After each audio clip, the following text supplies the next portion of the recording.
Hi అండి, welcome back to అమ్మ చేతి ప్రేమ. ఈరోజు మన ఛానల్లో చాలా హెల్దీ రెసిపీ అయిన నువ్వుల లడ్డూని చేసి చూపిస్తున్నాను. నువ్వులంటే ఇష్టపడిన పిల్లలు కూడా చాలా ఇష్టంగా తినేటట్టు ఒక స్పెషల్ ఇంగ్రీడియంట్ అయితే కలుపుతున్నాను. అయితే అదేంటో తెలుసుకోవాలంటే వీడియో చివరి వరకు చూడండి. ఇప్పుడు దీనికోసం 1 కప్పు వరకు నువ్వుల్ని ఇలా ప్యాన్లో వేసుకుని వీటిని ఫ్లేమ్ని లోలో పెట్టుకుని ఇవి బాగా వేగేంత వరకు ఇలా కంటిన్యూస్గా తిప్పుతూ వేపించుకోవాలి. ఎప్పుడైతే ఇవి బాగా వేగి చిటపటమంటాయో అప్పుడు ఇంకా వీటిని ఒక ప్లేట్లో వేసుకుని కొంచెం చల్లారనివ్వాలి. ఇవి కొంచెం చల్లారి గోరువెచ్చగా అయ్యాక ఇలా మిక్సీ జార్లోకి తీసుకుని ఇలా మిక్సీ జార్లో వేసేటప్పుడు మొత్తం అన్నీ వేసేయకుండా ఒక 10 స్పూన్ల నువ్వులు మాత్రం ఇలా వెనకకు ఉంచండి. ఇప్పుడు ఈ నువ్వుల్ని మెత్తని పొడిలా అయ్యేటట్లు మిక్సీ జార్ని మీడియం ఫ్లేమ్లో పెట్టుకుని ఇలా కోర్స్గా బ్లెండ్ చేసుకోవాలి. వీటిని హై స్పీడ్లో కనుక మిక్సీ పట్టారంటే వీటి నుంచి ఆయిల్ అనేది రిలీజ్ అయిపోతుంది. అందుకని మీడియం స్పీడ్లో వీటిని బ్లెండ్ చేసుకోవాలి.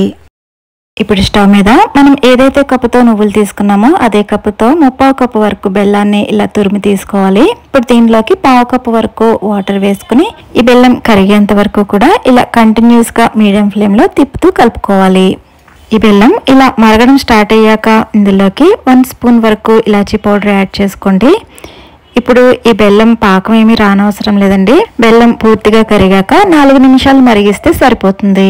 చూస్తున్నారు కదా, ఇక్కడ బెల్లం పూర్తిగా కరిగిపోయింది. ఇప్పుడు ఇలా కరిగిన తర్వాత 4 నిమిషాలు మీడియం ఫ్లేమ్లో మరిగిస్తే సరిపోతుంది. ఇలా మరిగించిన దీనిలోకి మనం ఏదైతే మిక్సీ పెట్టుకుని పక్కన పెట్టుకున్నామో ఈ నువ్వుల పొడిని దీంట్లో యాడ్ చేసుకోవాలి. ఫ్లేమ్ని లోలోనే ఉంచుకుని ఈ నువ్వుల పొడి అంతా కూడా ఈ బెల్లం సిరప్లో వేసుకోవాలి. ఇప్పుడు ఇలా లో ఫ్లేమ్లోనే ఇది కొంచెం గట్టిపడేంత వరకు కూడా ఇలా కంటిన్యూస్గా తిప్పుతూ ఉండాలి. ఏమాత్రం పక్కకు వెళ్ళినా కూడా ఇది మాడిపోవడం స్టార్ట్ అయిపోతుందండి. ఎందుకంటే ఇది నువ్వులు కదా, మనం కంటిన్యూస్గా దగ్గరుండి ఇది కొంచెం దగ్గర పడేంత వరకు కూడా ఇలా కలుపుతూ ఉండాలి. చూస్తున్నారు కదా, ఇలా ప్యాన్ నుంచి కొంచెం కొంచెంగా సెపరేట్ అవుతుంది అన్నప్పుడు దీన్ని ఆయిల్ అప్లై చేసిన ప్లేట్లోకి ఇలా వేసుకోవాలి.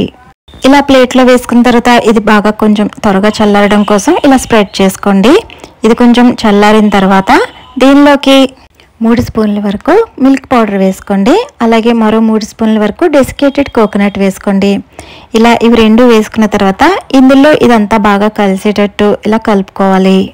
ఇప్పుడు చేతులకి కొంచెం ఆయిల్ కానీ లేదా నెయ్యి కానీ అప్లై చేసుకుని ఇలా కొంచెం కొంచెం తీసుకుంటూ ఇలా ఉండలా చుట్టుకోవాలి.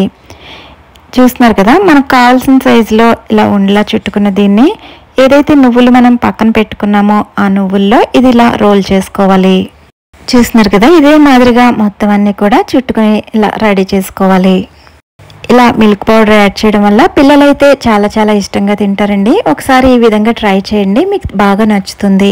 ఈ వీడియో నచ్చితే లైక్ చేయండి, సబ్స్క్రైబ్ చేసుకోండి.